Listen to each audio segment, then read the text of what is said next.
amazing weather day here, autumn in New York. You know, we're so close to the election. Every day something else crazy is happening. But once again, it's the disinformation hit squad has set its sights on Mark Dugan. Wow, look at how that ugly, stupid thing has completely blocked the view of the Empire State Building. Can you see that little slit of it in between that old building and this new piece of shit? How could they do that? That's ridiculous. Your whole entire view of the Empire State Building has been destroyed.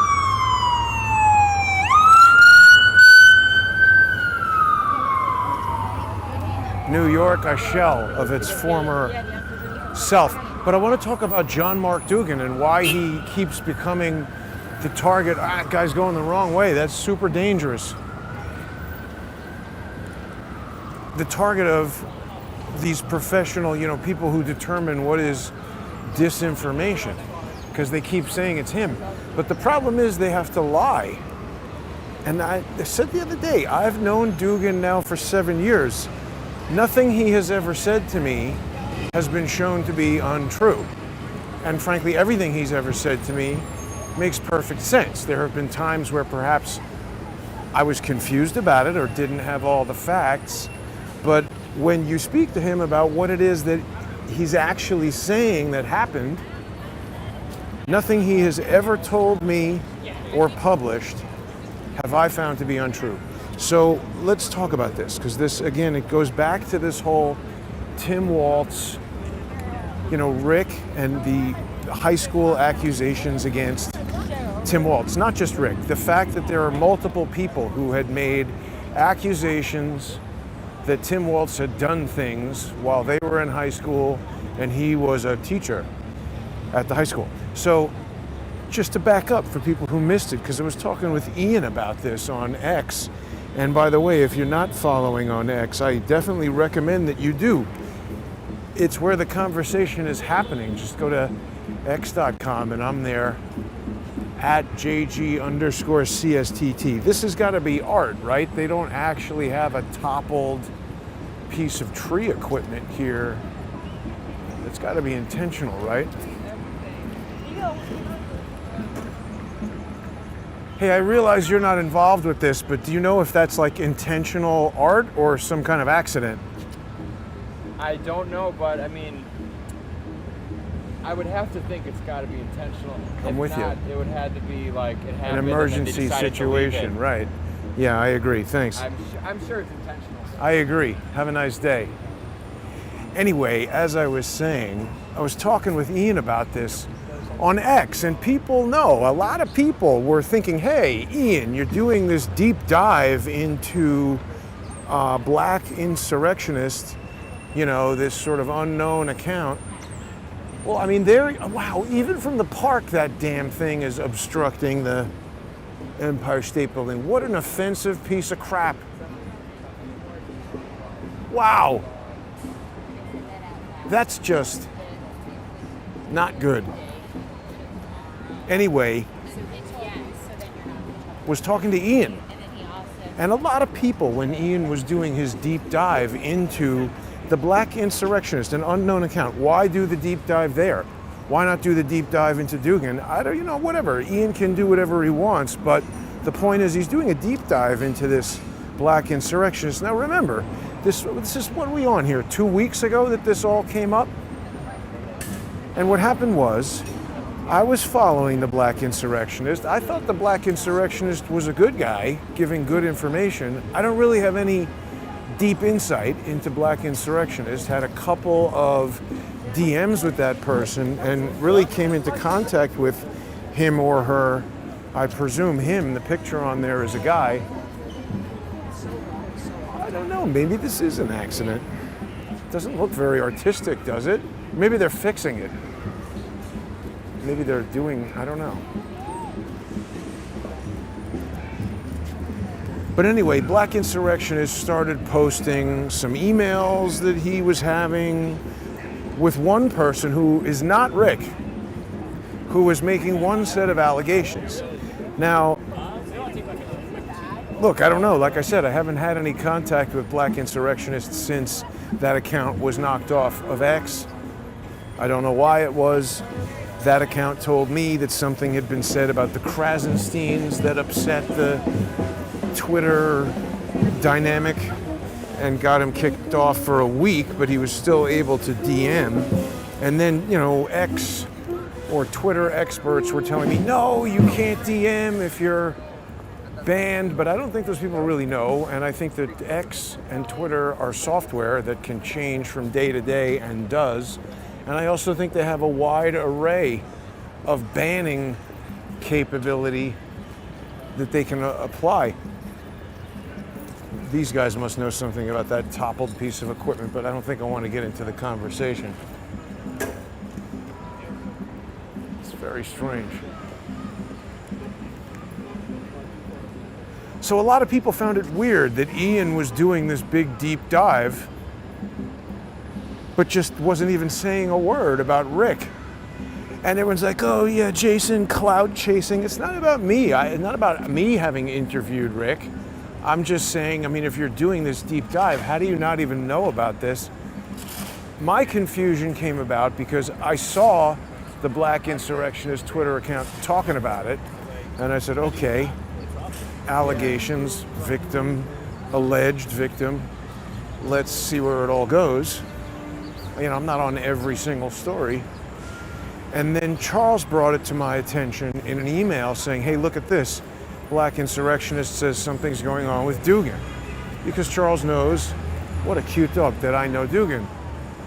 And so I was like, oh, well, that's interesting. I didn't realize that Dugan had anything to do with this. And I didn't really look at that interview, which was Dugan, Red Pill 78, and our buddy. And I didn't look at it. I just called Dugan and said, hey, can I interview this guy? And Dugan said, yeah, sure. And that was basically it. Happy Pesach, guys. Those they want to do lulav stuff with me. I don't like it when people approach me on the street. But it's not Pesach, it's Sukkot. So there, they know my level. I'm not their guy.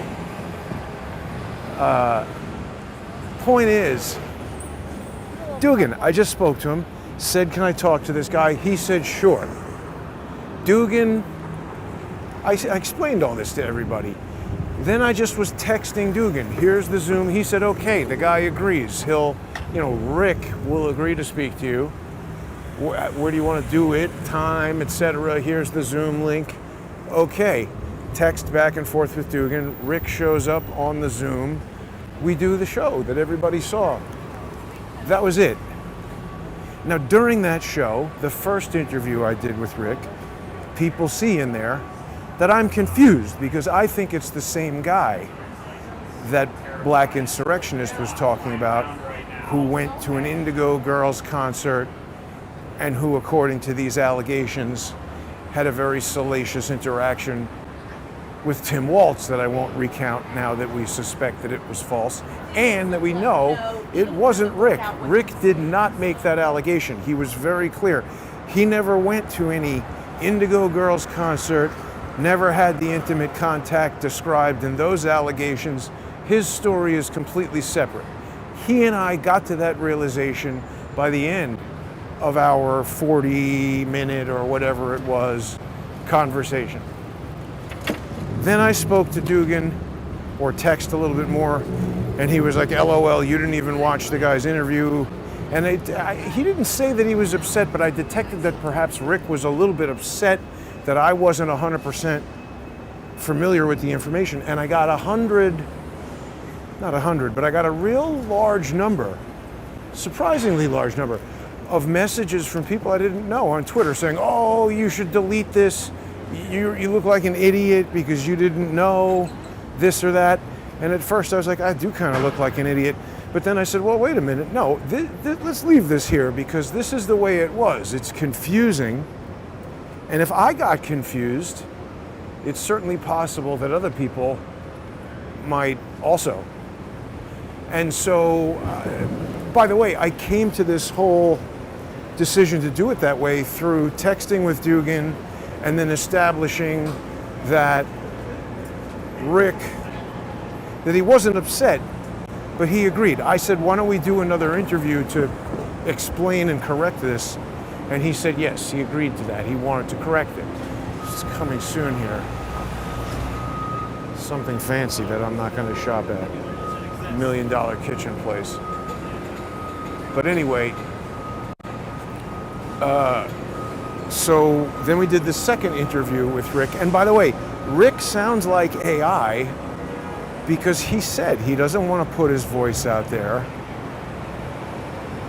And what's with all these people telling victims or alleged victims what they need to do to blow the whistle? This guy doesn't need to do anything. He can do whatever he wants. He's living in a foreign country.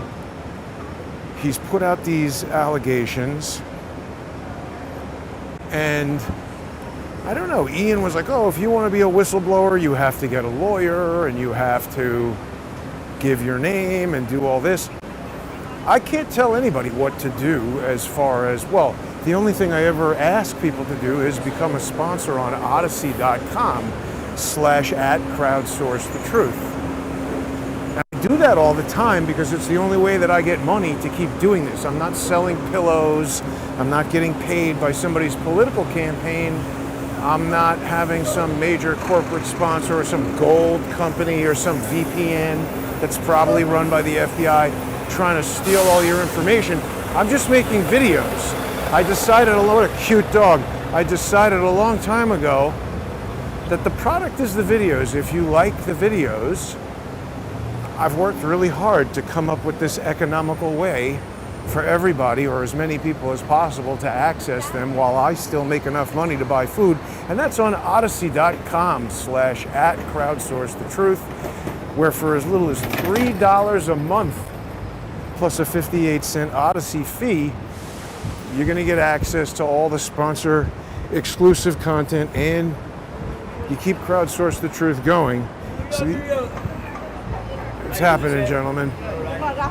These guys desperately wanted to be on camera, so there they are. You can also sponsor on subscribestar.com/crowdsourcethetruth or patreon.com/crowdsourcethetruth. And thank you to everybody who is sponsoring the show. I say it all the time because it's true. I would be long gone if it wasn't for the sponsorship. So if you like my reporting, if you like what I'm doing, please become a sponsor. So that's what happened with Rick there. And then, it was really weird because Ian, who I didn't know before January, and he contacted me. It was very social engineering of him, the way that all came about. And forgive me if I'm wrong, Ian. I'm not saying that Ian is a social engineer. I don't know. I'm just saying there's certain things that he's done that have made me and other people very suspicious. And frankly, perhaps the straw that broke the camel's back was the perception by many people, including me, that this story from Rick was being avoided. Look at this, Korean soul food. I think I've told the story many times that I've been to Korea and I don't like Korean food, but that looks interesting. Now, we're going to sort of combine this conversation about the Disinformation Hit Squad with perhaps a dangerous mission. Now, is that the Walcott right there? I think it is.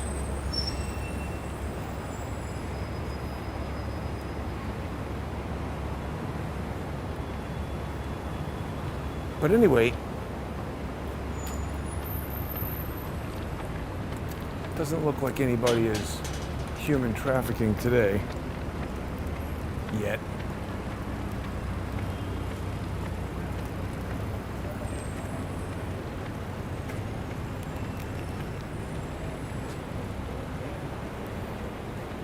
Oh no, that's not the Walcott. Yeah, it's because it's not right across the street from the Arlo. Yeah, they probably are human trafficking over there. We'll go take a look. But wait, let me try and stay focused here. So, right, did the interview. People, while Ian was blowing up this whole story, people were saying, hey, what about Rick? How come you're not talking to or about Rick? And he's been kind of like, what would you call it? Goaltending, putting out the fire, trying to tamp down what's going on right now, which is more people coming out and saying, hey, WTF, how come you're not talking about this guy Rick? Why were you so quick to jump to, oh, this has been debunked? Why are you trying to debunk it? Even in, I mean, go ahead and try to debunk it, but why is the presumption in this case that it's false when somebody like de Blasey Ford or whatever that lady's name was, for months and years, they just presume whatever she says is true.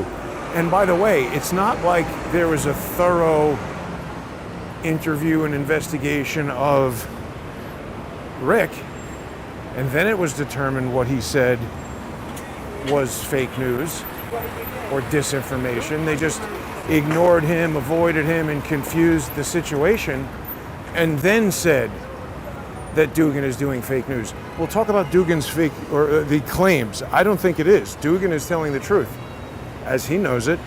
Somebody could be trying to fool him, but I don't think so. We'll talk about Dugan in a second. I'm here at the Walcott. Let's see what they got going on in this spot today. It's a crazy joint.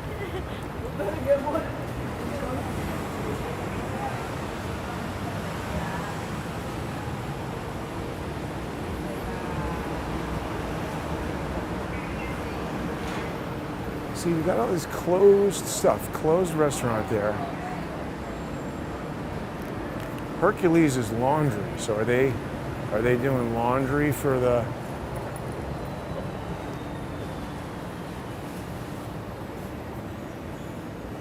That guy just looks like he's delivering food. So here's somebody waiting.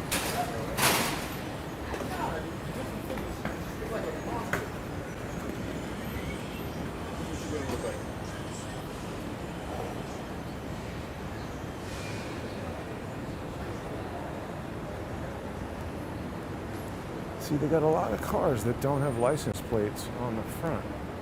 Isn't that weird? And then they're from out of state. Always, we got out of state license plates with the drivers busily texting like we got some kind of network going on over here.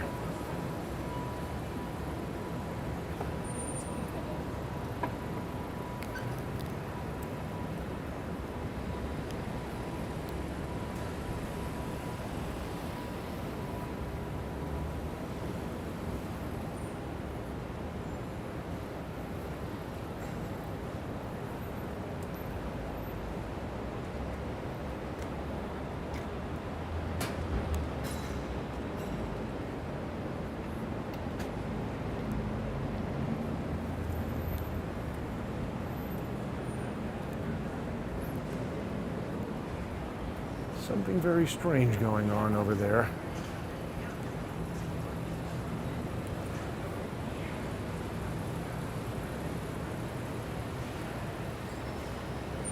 There are ears on this street, I think. And eyes. Anyway, that's the claim, that Dugan is giving you fake news. I don't think so, though. Remember, Mark Dugan is the guy. I tell you, Palm Beach County lost a hell of a cop when he got run out of town, because the guy is damn good at getting to the heart of the matter. And so basically, he's kind of like an IT specialist, and he's real good at making websites. And, you know, I can't speak specifically to his exact skill set, but I think encryption and, you know, IT computer stuff, not graphics and applications like me. He's more into, you know, development, I guess. I don't know. But he's got that level of sophistication, and so he was making a website that allowed he tried to blow the whistle on the Palm Beach County Sheriff's Office and said, hey, there's corruption here in the Sheriff's Office. And they were like, oh, that's good. Let's try to kill him. And the cops, tried to mess him up, as they frequently do to whistleblowers, to legitimate whistleblowers. And so Dugan created this website very similar to WikiLeaks, where people could anonymously post evidence on there.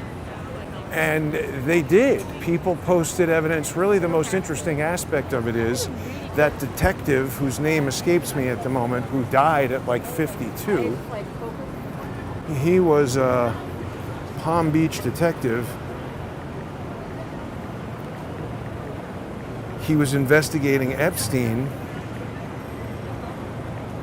and this guy had uploaded footage to, Joseph Ricari. He had uploaded footage to Dugan's,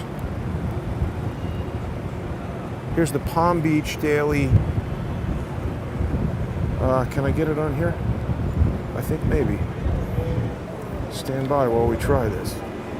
Anyway, that guy uploaded footage to Dugan's server, his PBSO talk dot whatever, which was designed to allow cops to blow the whistle. And so this guy, according to the story, which is credible because basically a lot of it can be corroborated and is kind of obviously true, Dugan says this dude uploaded footage from Epstein's mansion. So this is the Palm Beach Daily News. Decorated former Palm Beach detective who led Epstein investigation dies at 50. And this was 2018. Okay, so he solved murders, he obtained confessions.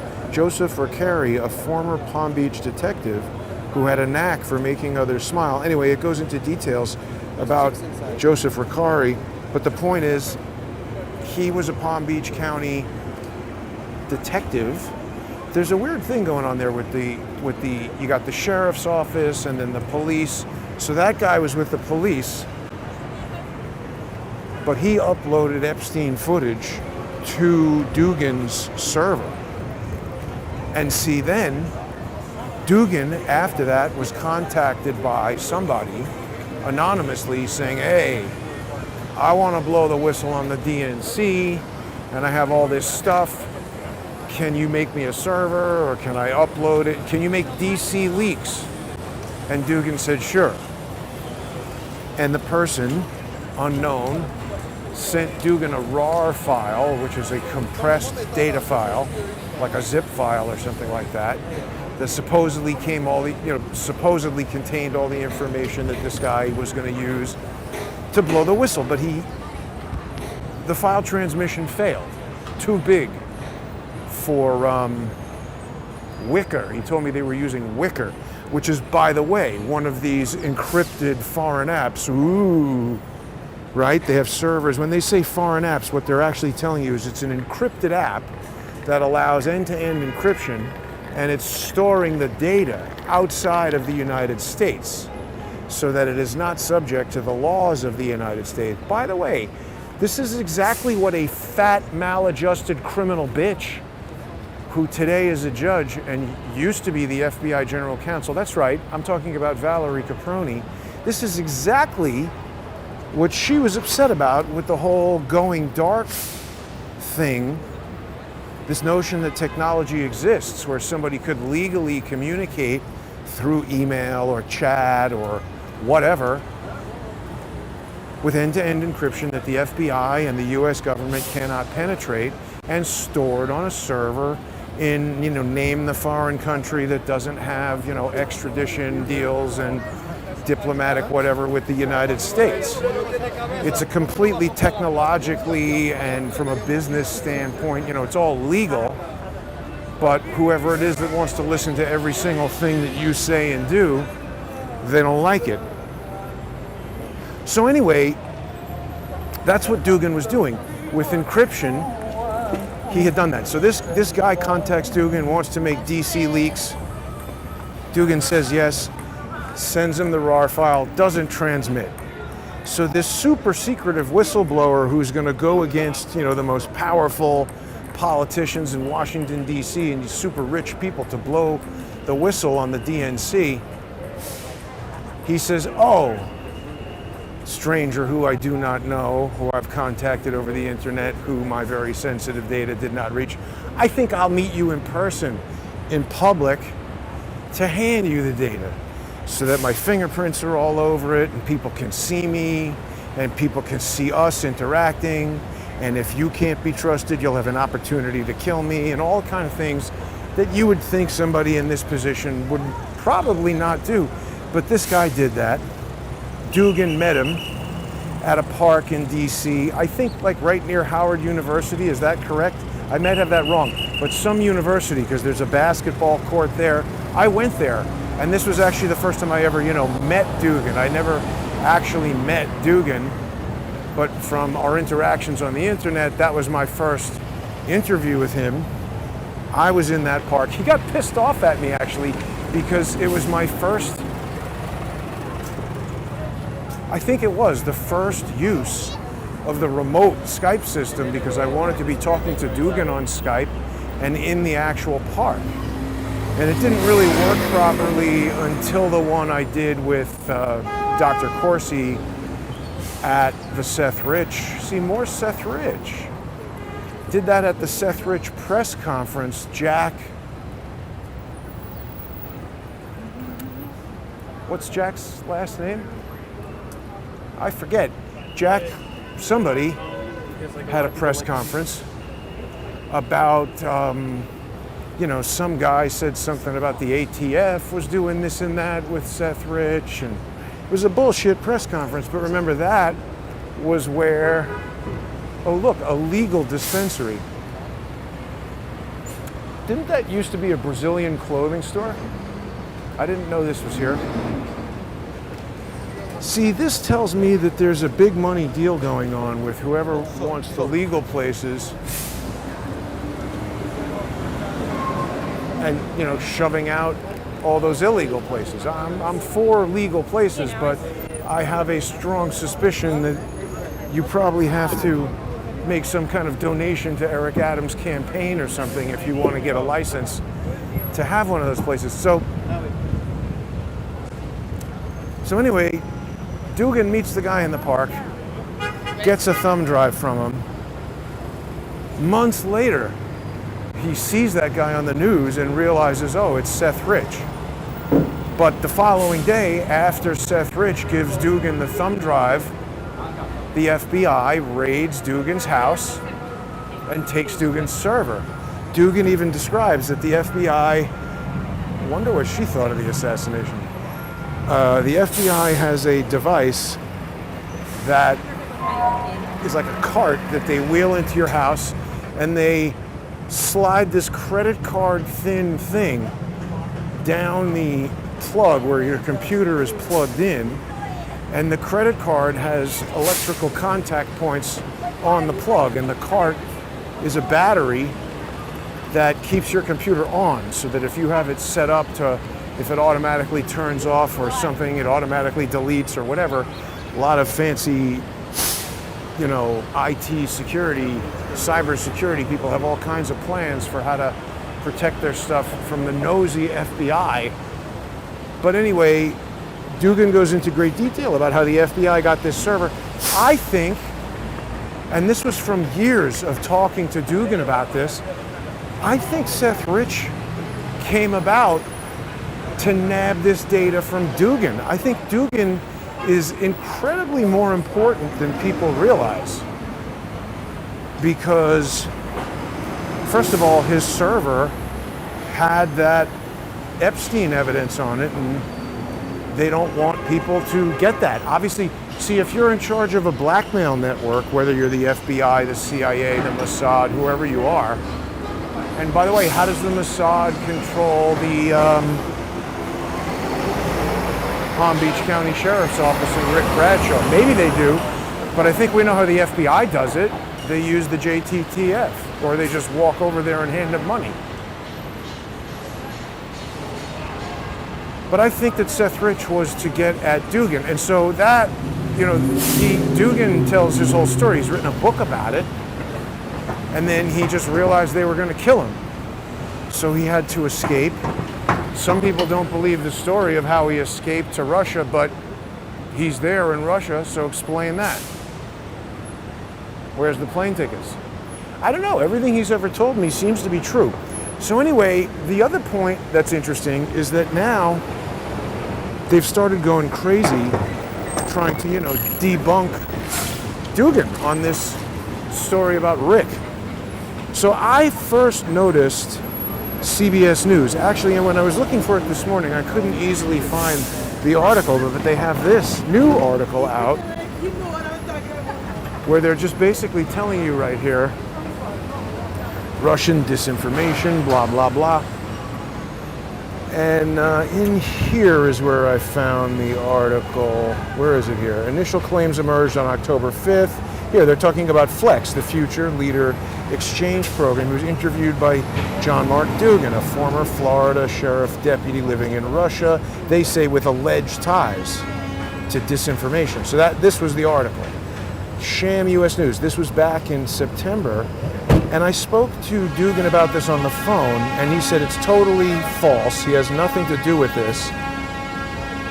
And this person here, Mackenzie Sadeghi, she works for NewsGuard's AI and foreign influence, whatever, which I don't know who the hell she is, but she's the one who just said that this website is similar to a network of websites created by John Mark Dugan. She doesn't even claim to have look at this evidence that I found that shows that it is run by John Mark Dugan. She just said, oh, well, this looks like something Dugan would do, which is false, actually. I looked at those websites when that article came out, and also they were claiming that the Dugan was running a network of, deep fake artificial intelligence imaging and video making stuff, which that was what initially made me think they were lying, because I know that Dugan does not do graphics.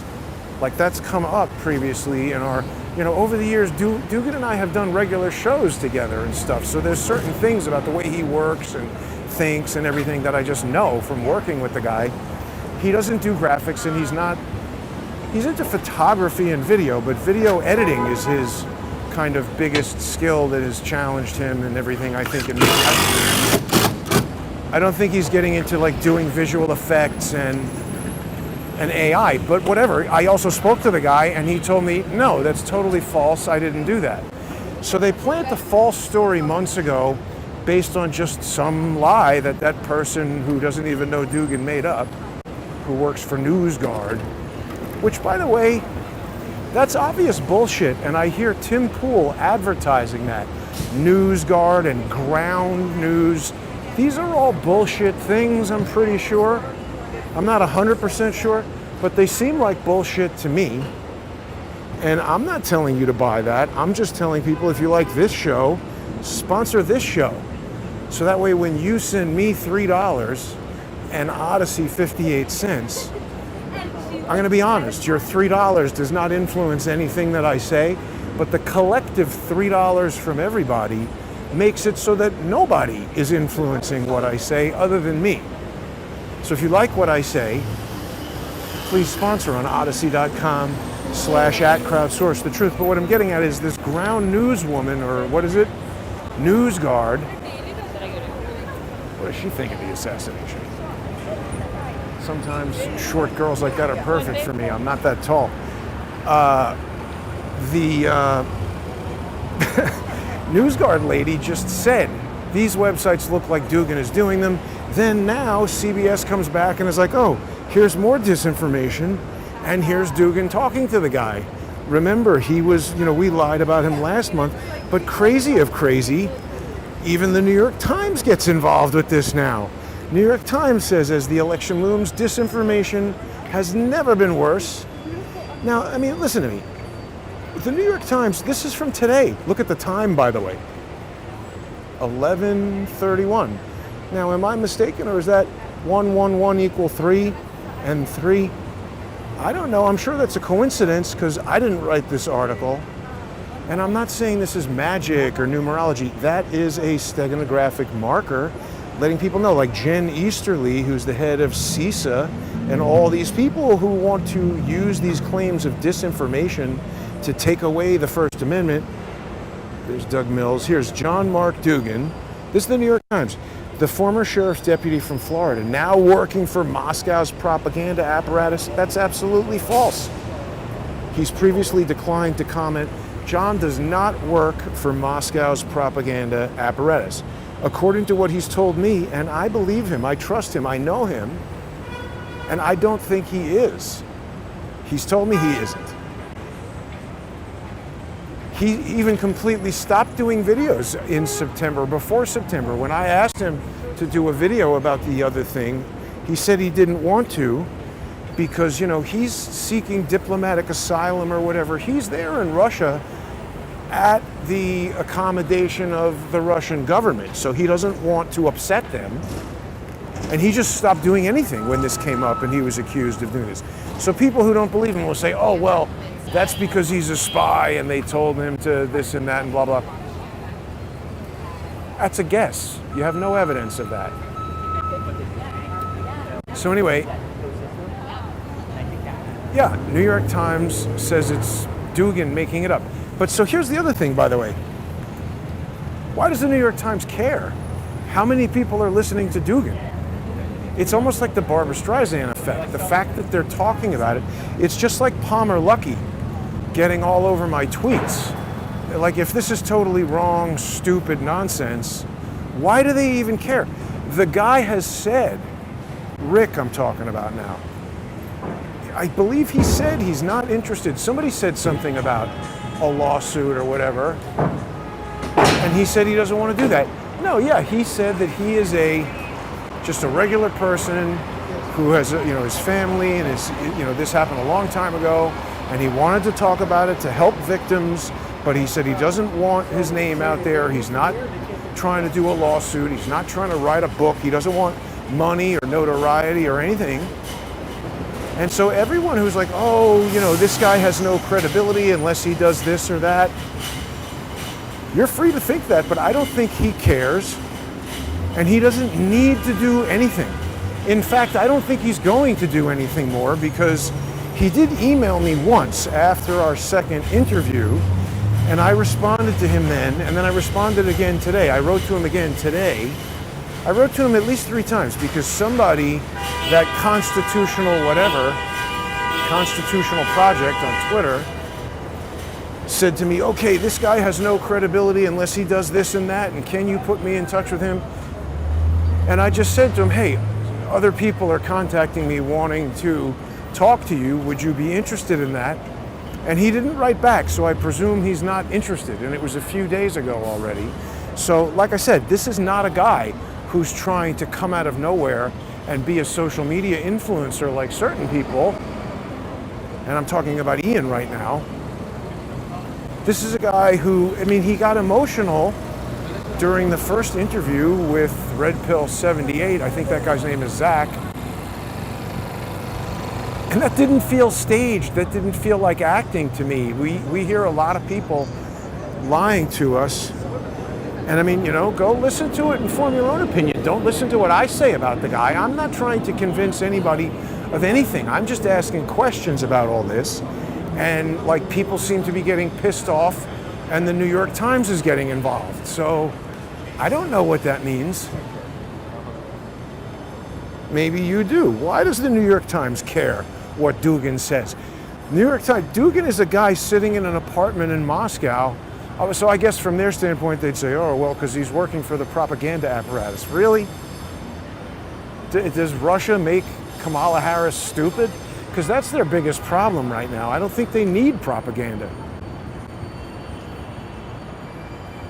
So here we are at the foot of Times Square. I'm just sort of doing a crime patrol for everybody so that we can see if, I guess I should have gone by the Roosevelt Hotel. But see, it seems to me there's different things happening at each of these different hotels. A lot of people saw, oh yeah, there was some Times Square hotel where Orrin Levi was there with the cops, and some dude in a yellow t-shirt was like, oh, no, cops, you can't come in. I have to ask the manager. And the cops are there like, oh, we can't go in. And Orrin Levi's like, yeah, what are you talking about? The car, they can't go in there. It's a 911 call. This seemed so staged to me because I just happen to know the cops don't buzz up when you remember that time I got swatted, they sent the cops.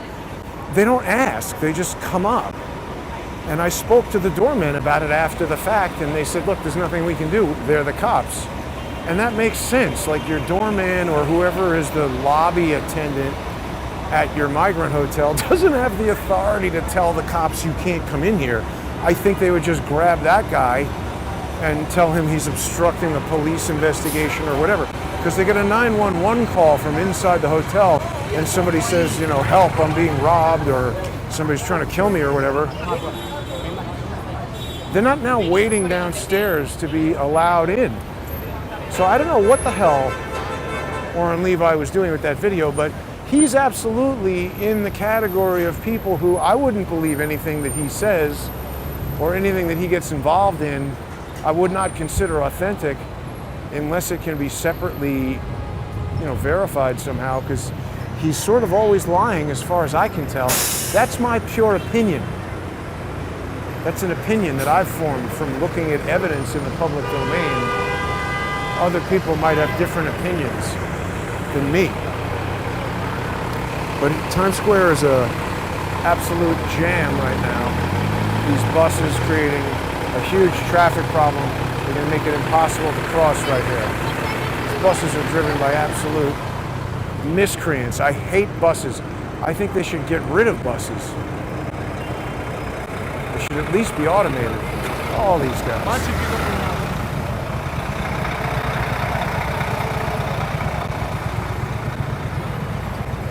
So there was another story, actually. I haven't fully absorbed all the details yet, but more Eric Adams shenanigans with hotels, where this Chinese-owned hotel, you know, there's this whole deal where if you invest, I think $1 million in some business that creates jobs, they'll give you a visa or a green card or whatever right away. And this story that I was just reading this morning was getting into allegations that Eric Adams enabled a scam where some Chinese hotel owner was, I don't know, stealing money, getting visas, sending money to Eric Adams' campaign, all the stuff that we've been hearing about that Eric Adams seems to be so preoccupied with that he's unable to do the job that we've hired him for, unfortunately, which is to be the mayor of this declining metropolis.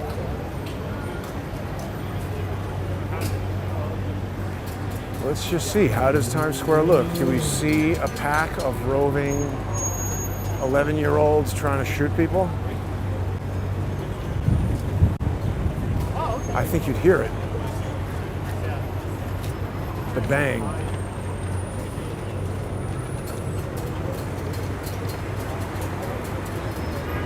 Time cut.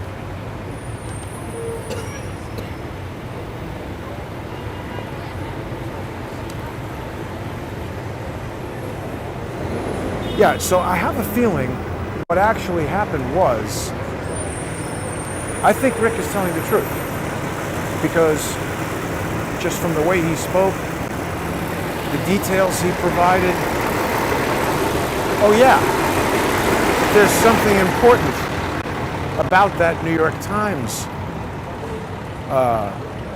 article.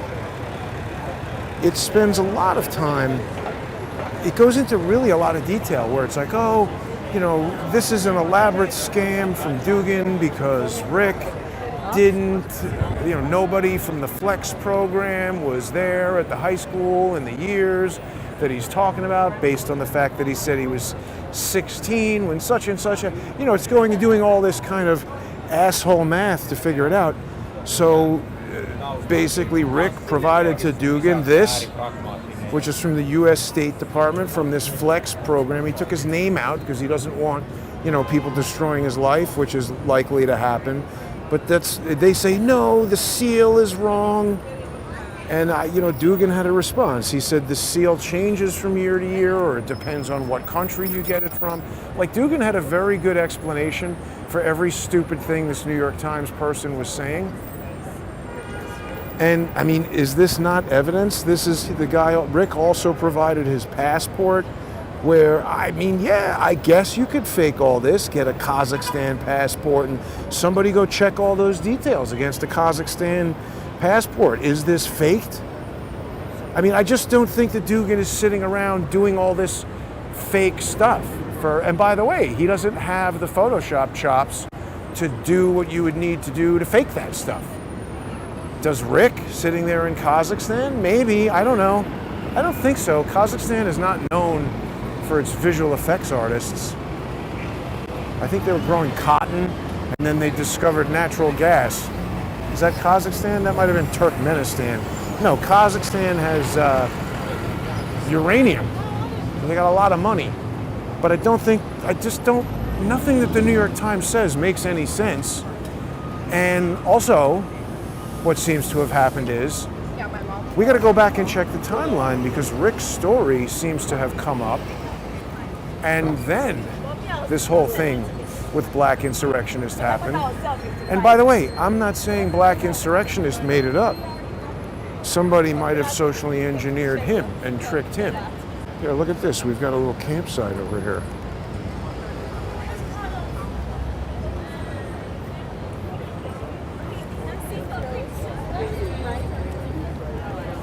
So it seems like, if anything, the story of the Google or the Indigo Girls concert, I think that was made up.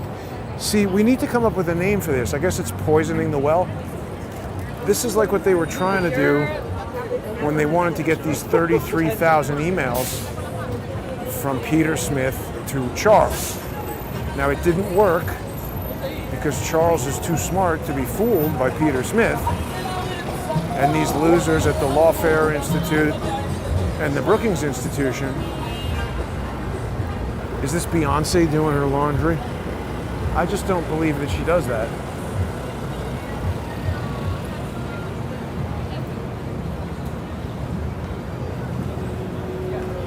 I forgot what I was talking about when I got distracted with Beyonce, but I'm talking about Rick. Yeah, so the New York Times is just going crazy trying to debunk this. And by the way, why was Ian all over it and then it kicks up to the New York Times? They're really trying to take the wind out of the sails of this story. And just like Palmer Luckey going absolutely crazy over what I was saying on Twitter about Anduril drones and the possibility that they were the counter-UAS system in Butler, that activity makes me think it's correct. Maybe even more than any of the other evidence. Do these people realize that? I don't know. What do other people think? Is that crazy? Times Square seems a little bit on the calm side today. I'm happy about that. I guess we could go to 8th Avenue and look at the Row Hotel. Oh, see, that might be what they're talking about when they say Times Square, because I have a feeling that technically that is still the Times Square, business district. But that's going to be where the crime is happening,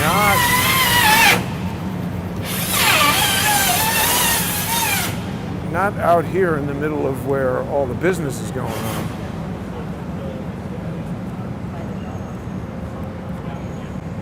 You're gonna have to sell a lot of gelato to keep that place open. Help wanted. They have a lot of those Anita gelato places. I wonder.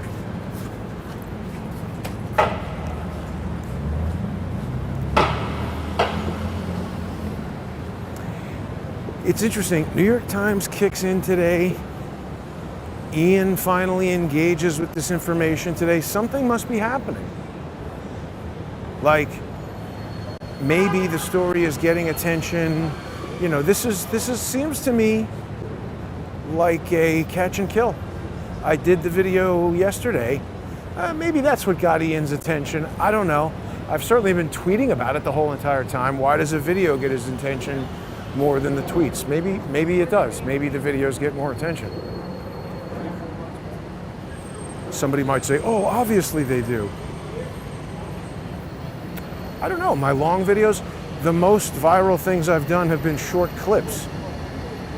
So why did yesterday's video get his attention? Oh, I found out that the burger and lobster went out of business. One of them, at least. There were two. I don't know why I thought that. Oh, because this water for elephants, I thought it was a lobster from far away. Things are going out of business. I mean, I guess I'm guilty. I haven't been to a restaurant in a very long time. Carol, like when there's no, it's Mitchell. You call him Mitchell, and Heidi's like, oh. Choose the ride. Do people see that? Like water for elephants. They're advertising that show, but I don't know. Yeah, it must be that the robberies and the shootings are happening sort of further over this way, I would think. Coming to 8th Avenue here.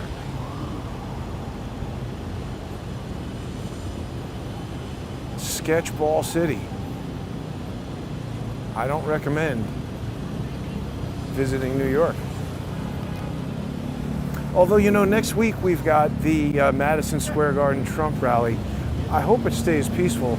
The security situation is going to be unbelievable, I'm sure. I think the row is right up here. They should rename it the Melee.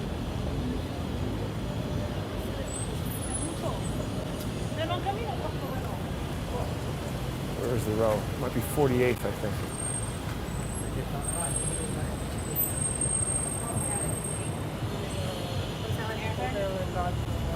It just seems very coordinated, you know? I mean, Ian, as I was saying in the beginning of the show, I didn't know him until January. And maybe he's just a nice guy trying to get to the truth. That's certainly possible. But he has done certain things that match the behavior of a social engineer. I mean, he approached me by putting out a tweet about Quinn Michaels, and then, I don't know, I haven't really heard him follow up with anything about Quinn Michaels or whatever the hell Quinn Michaels was talking about. And he tweeted at me, you know, put my handle in there just to sort of make sure I would see it. He tweeted it at JG_CSTT. So, I mean, if you want to get my attention, that's the way to do it, particularly if you have a Twitter account with hundreds of thousands of followers and you're bringing a lot of attention to my account in a way that's getting people to, you know, follow it and stuff. That's the type of thing, you know, it's a honeypot, essentially. If they think you want Twitter followers, they're going to send you somebody who brings Twitter followers. Oh, right, did they change the name of it to the Hotel Theta or something like that to make people think there weren't migrants killing each other there? I think they might have. So he said positive things, he was being nice, and see, that does a bunch of things. First of all, it sets him up publicly as a nice guy, so that if and when I figure out that he's a social engineer and start talking about it, he can say things like he was saying earlier today, like, oh, Jason, why are you turning on me? We had such a nice phone conversation before I stole your comedy material and helped Mindy steal John Cullen's material. You know, I mean, again, these infiltrations are done with kindness. These social engineers can't come right at you. Do the firefighters have to deal with Where the hell is the Row Hotel? Maybe I missed it.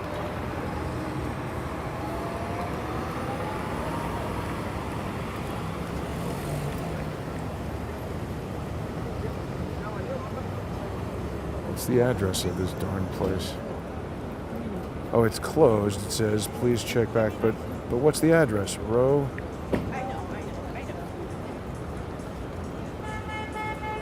What's that dude looking at? Hotel. Address.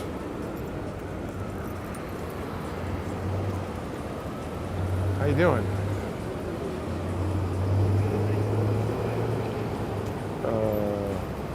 700 8th Avenue. So what is that, 8th Avenue and what?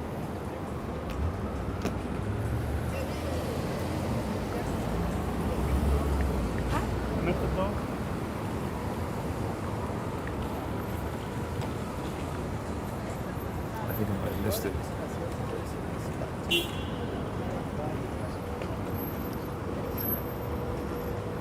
God damn, it's so frustratingly difficult to find the cross street for this right now. Come on. 45th, yeah, I was way closer to it down there. So wait a minute, so I think I was standing right outside it. Yeah, so Ian comes at me being real nice, boosting tweets. Then he craps on Cohen. Now this. So, okay, so he can say, oh, Jason, why are you turning against me? And see, I mean, he has been appearing all over on all the biggest podcasts, I've seen him on NBC News now.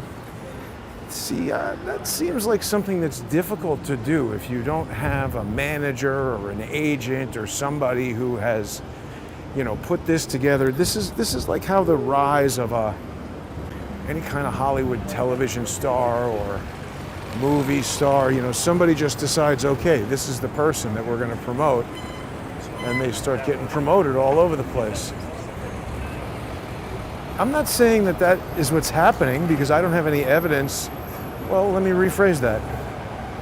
I can't conclude that that's what's happening. I'm just looking at this evidence and saying, this is what I think. I could be wrong. What do you think? Yeah, oh, by the way, so this hotel that I was talking about before that was having some kind of screwy deal with Eric Adams, this was a Chinese person who invested in the hotel, and then the hotel was housing criminals who were released from prison. This was before the migrant crisis, I think. So I don't know. It seems like there's been some pretty screwy deals going on with hotels and what's going on at the hotels for quite a while, and it seems like Eric Adams knows a lot about that.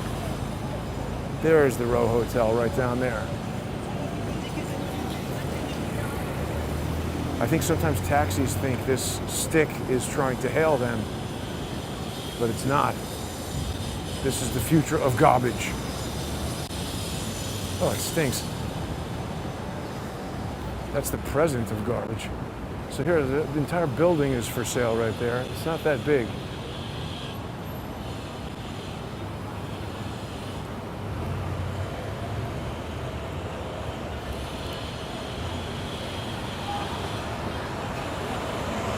Is there a row happening outside the Row Hotel right now?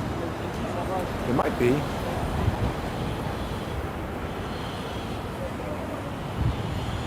It's interesting that so many of these lots are like crushed and ready for renovation. That might be compatible with somebody's plan who likes Hudson Yards.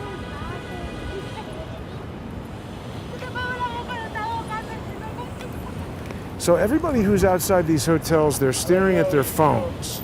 So they're like all in the delivery business, or they're all social media influencers, or constantly texting people or something, but they're just like hanging right outside the hotel on the phone. Maybe they work for the cops.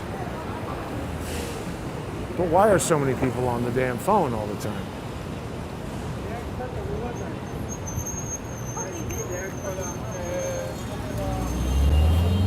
here's a bus. Where's this bus going? Cambridge School. Did people see that James O'Keefe had this whistleblower from the GSA who was talking about how migrants are being sent all over the country? Here's a school bus. Cops texting. What the hell is going on here?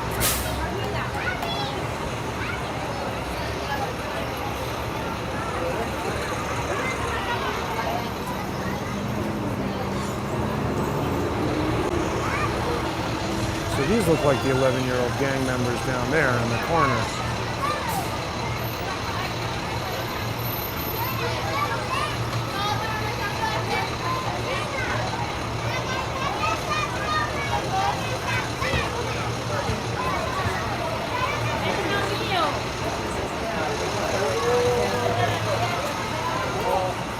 How's the game going, officers?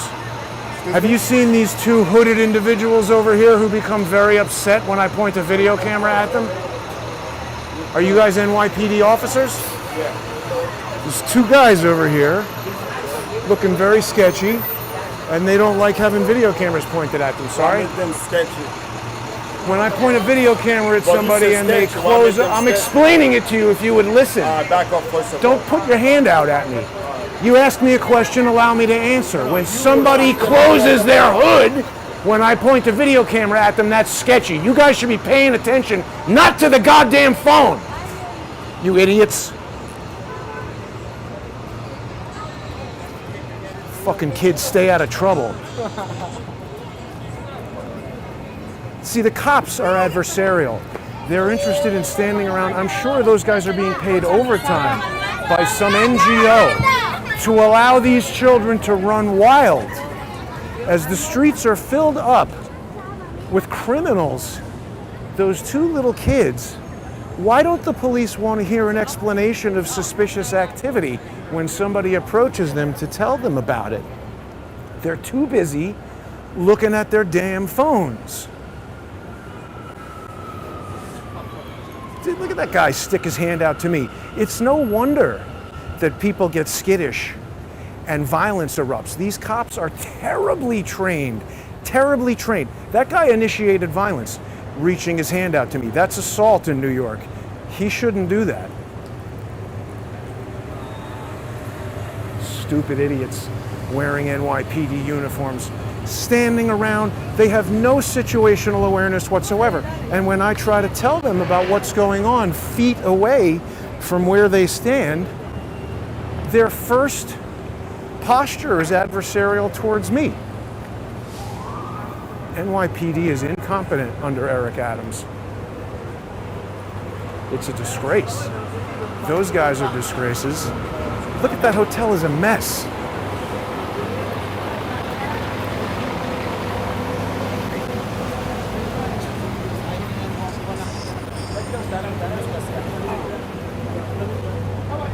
Really bad. I don't know if we're going to see any other hotels on this walk. See, that cop, he was dying to arrest me, but he knows it's on camera, and he knows he's going to get sued.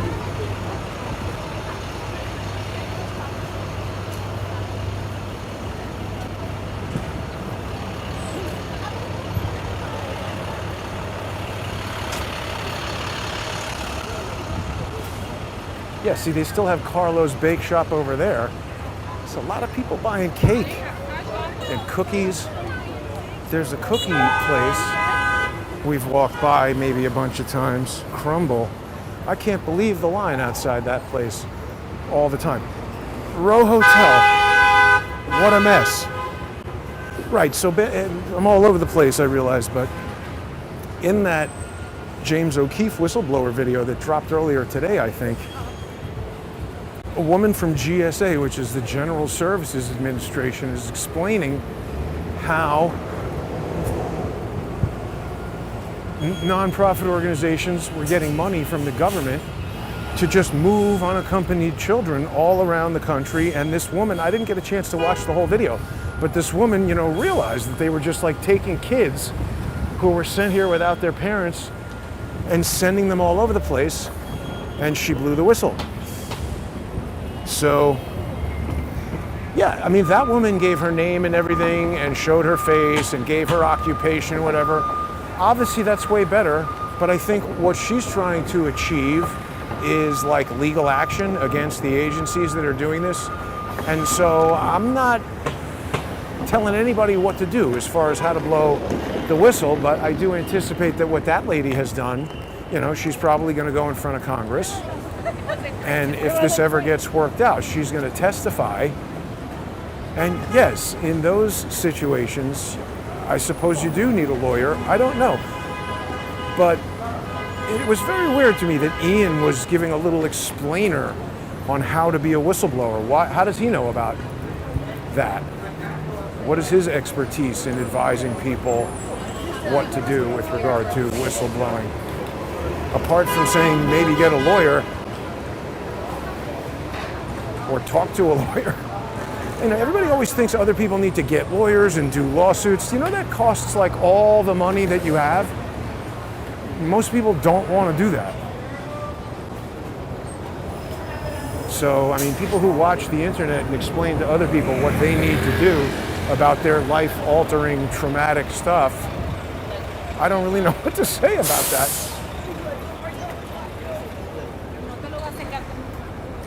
I have a feeling that visit outside the Row Hotel with those cops is going to get clipped. In fact, I might even do the clipping. Yeah, I've been wanting to make an effort to get out more because even though it's just so dangerous and unpleasant, we got to keep our eyes on what the hell is going on. Nice.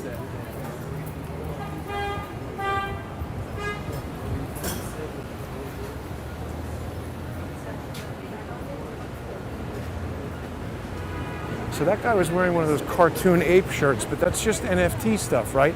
Somebody noticed on a license plate outside the Walcott Hotel an Air Jordan logo, which they reminded me was kind of like adopted by the cartels as somehow, like, remember that guy with the baby had a hat that had like maybe cartoon bears or something on it? Oh, look. Here's another licensed weed store.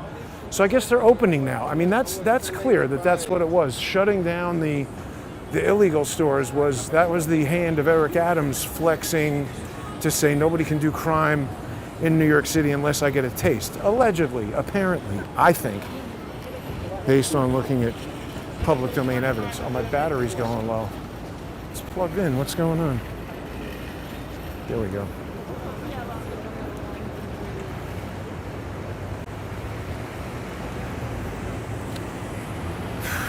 Two weeks away. And oh right, tonight we've got Charles. Don't forget that. Look at this, a bus getting towed. You don't see that every day. It's a hell of a tow truck, huh?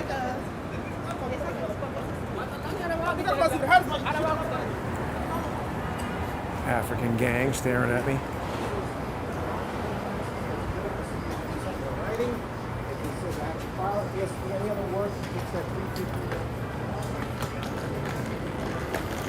So again, the totality of evidence causes me to believe that what Rick told us was true. I've had no contact whatsoever with the person who was communicating with Ian and with Black insurrectionists.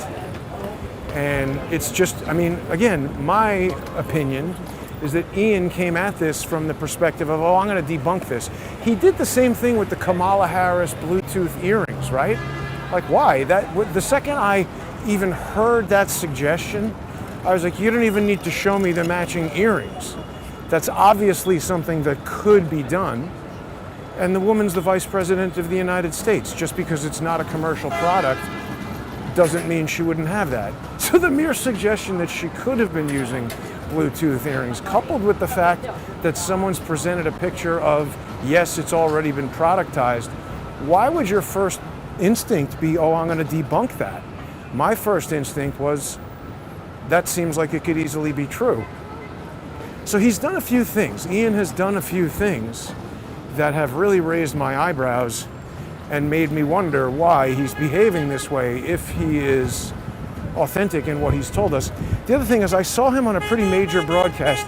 I didn't see it actually. I was listening to YouTube in my car as I was driving back from Pennsylvania, and you know how it goes to the next video and the next video and the next video. He was on like NBC, some local NBC affiliate somewhere, being interviewed about Diddy. And he was talking about this incident that occurred at Chalice Studios. People who've been watching for a while remember I was covering that Diddy thing with the Diddy thing. I was covering the Little Rod lawsuit, Rodney Jones v. Sean Combs et al., when it was first filed in February. And in that lawsuit, they talk about the shooting at Chalice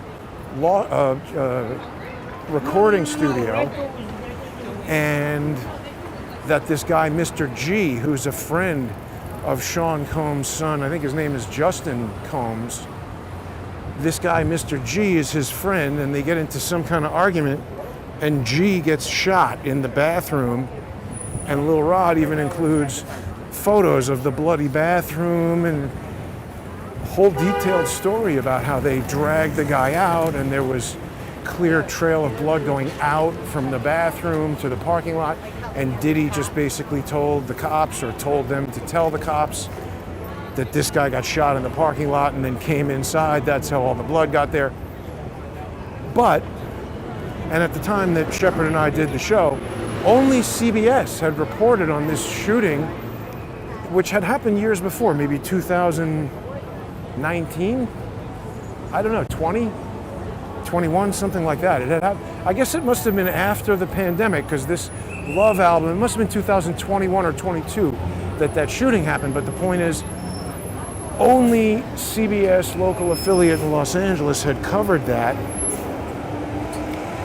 and they did not say what G's name was. It didn't say, oh, somebody known as Mr. G, Gerald Smith, or whatever Mr. G's name is, went to the hospital and this and that happened.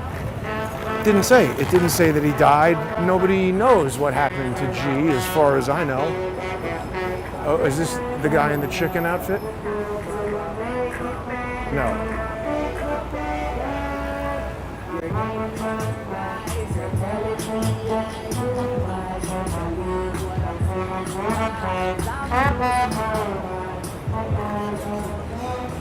But nobody knows what happened to G or what his name was.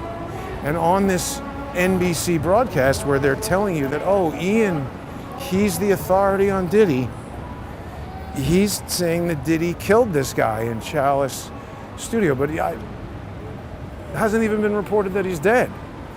For all we know, they shot him. First of all, he was shot in the leg, according to Lil Rod's lawsuit, and he was bleeding and walking around and talking for a while, so, I mean, dragged him out and all this.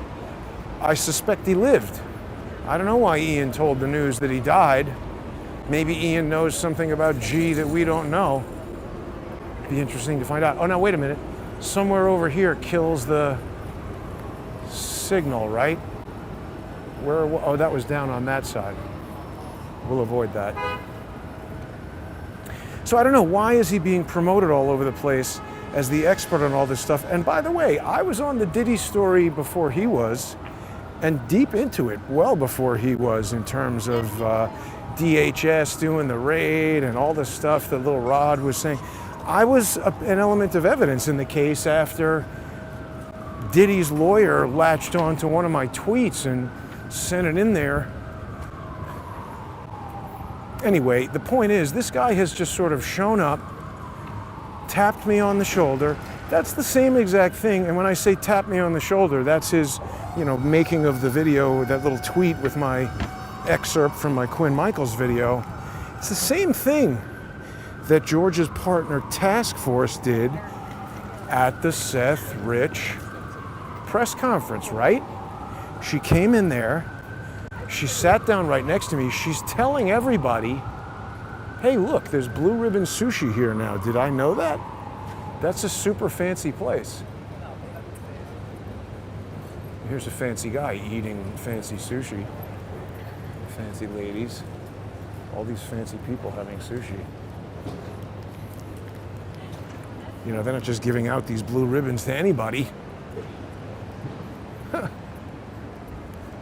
But see, that's what she did. She came into, she's supposed to be in the witness protection program, doesn't want anybody to know who she is. But then she comes into the Seth Rich press conference where, remember, I just said earlier in this video, that was where I was using the first iteration of my live, you know, walking around setup. Obviously, it's much more refined right now. It's just a phone on my wrist and this and a sound mixer in my pocket, but it was like kind of like a bag full of crap at that time, and 2 phones on a big awkward thing, or 3 phones, I think, actually, on a big awkward thing that there's no way you could enter this room and not realize that I was video recording in like both directions at the same time. And she decided to come and sit right next to me, which she could have still done, maintaining anonymity if she wanted to spy on me or something, if she had just sat there in silence, because I had never seen her face. It was only when she spoke that I immediately knew who she was, because her voice had appeared with George for many months at that time. And this was all happening in 2018 or something, so it's years ago at this point. But I'm mentioning it because all of these people seem to me to be FBI UCOs who are very interested in preventing me from telling the version of a particular story that I think is true based on evidence that I've seen.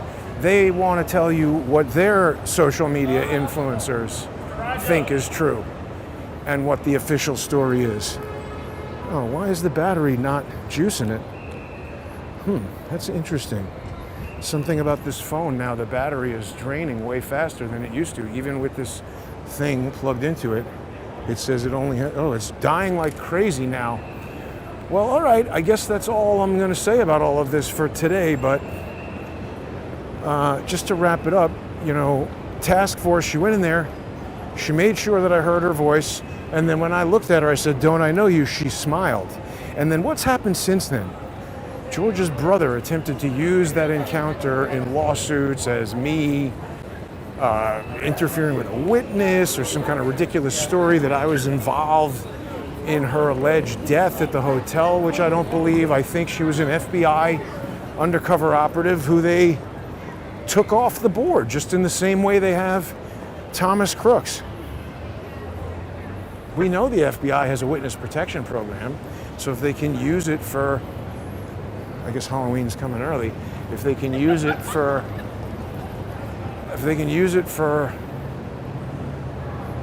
you know, Henry Hill or criminals that they're putting in the witness protection program, couldn't they use it for task force or Thomas Crooks?